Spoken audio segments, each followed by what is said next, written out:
Nekirinde kiria gitongoretio ni Minista Munene Musalia Mudavadi gikiingira kwiyonera na gucama ũthaka wa kaunti ya Lamu. Iria ya Lamu ni gatagati wa maundu maria maguciriria aikari na agendi aria makenereire mwago wa gukuo ni tutaru.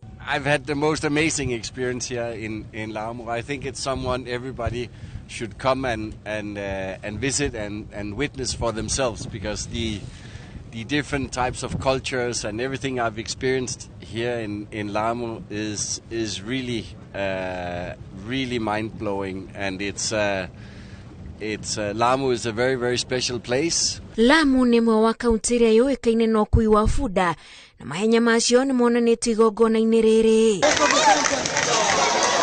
Monanio ma ũthaka ũyũ macokereirio thutha wa gũtiganirio ni thirikari ĩrarĩ-ho kuona mĩaka 5 mĩhĩtũku aikari matiranyotoretwo ni ũthaka ũyũ. People are competing, riding them. We saw a lot of fishing. Massive fish were caught. There was one single fish that was about 90.63 kilograms, a massive tuna. So, and that again is bringing out the maritime capacity that we have, which we have not been utilizing fully. Kenya has got a bright future. Maya makihanĩka na kuo mwena ũngĩ nĩ monanio ma ũgemu wa indo iria Lamu ĩting'ũragia nacio ta iratũ cia gũtumana moko na macuka.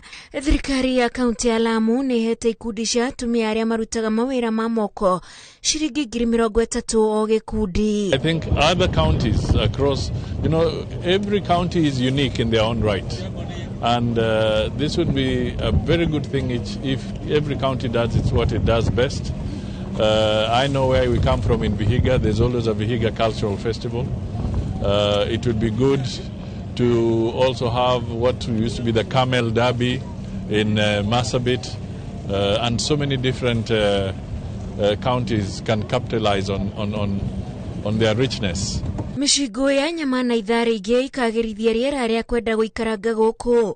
Gatũrũ ka ũhoro arĩa maciumĩrĩtie magathondeka mbeca kũrĩ arĩa macerete kuona monanio maya. Gavana Isa Timami nĩwe ũcokete igongona rĩrĩ rĩrĩa rĩhanĩkaga o mwaka.